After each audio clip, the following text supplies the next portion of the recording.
Неужели правительство Таджикистана выходит на путь истины?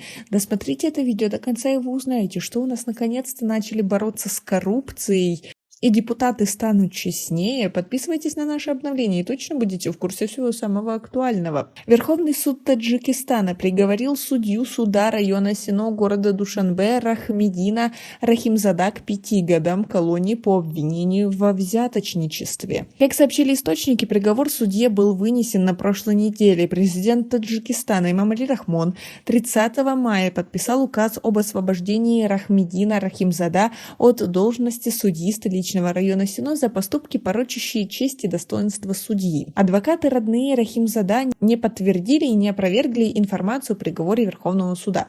Источник в Верховном суде Таджикистана сообщил на условиях анонимности, что Рахимзада обвиняется в получении взятки в размере $800. Другие подробности неизвестны. Как вы относитесь к такой ситуации? У нас в Таджикистане наконец-то начинают бороться с коррупцией, или это просто показательное выступление, чтобы люди так думали? Свои ответы напишите нам, пожалуйста, в комментарии. Напомним, Верховный суд Таджикистана 11 ноября приговорил экс-председателя суда города Худжанда Хамиджон Мухаммадзада к 2 годам колонии по обвинению во взяточничестве.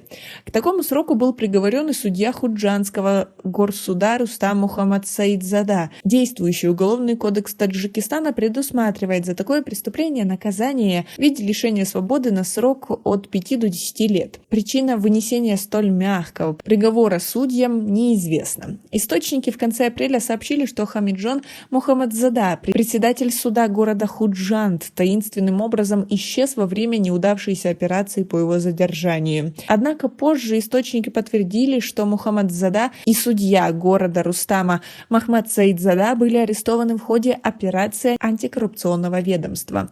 О причинах ареста не сообщалось, и лишь 14 июля председатель Верховного суда Таджикистана Шермухаммад Шахийон на пресс-конференции в Душанбе сообщил, что экс-председатель суда города Худжанда Хамиджон Мухаммадзада и бывший судья горсуда Рустам Махмад Саидзада подозреваются в получении взятки в размере $2500.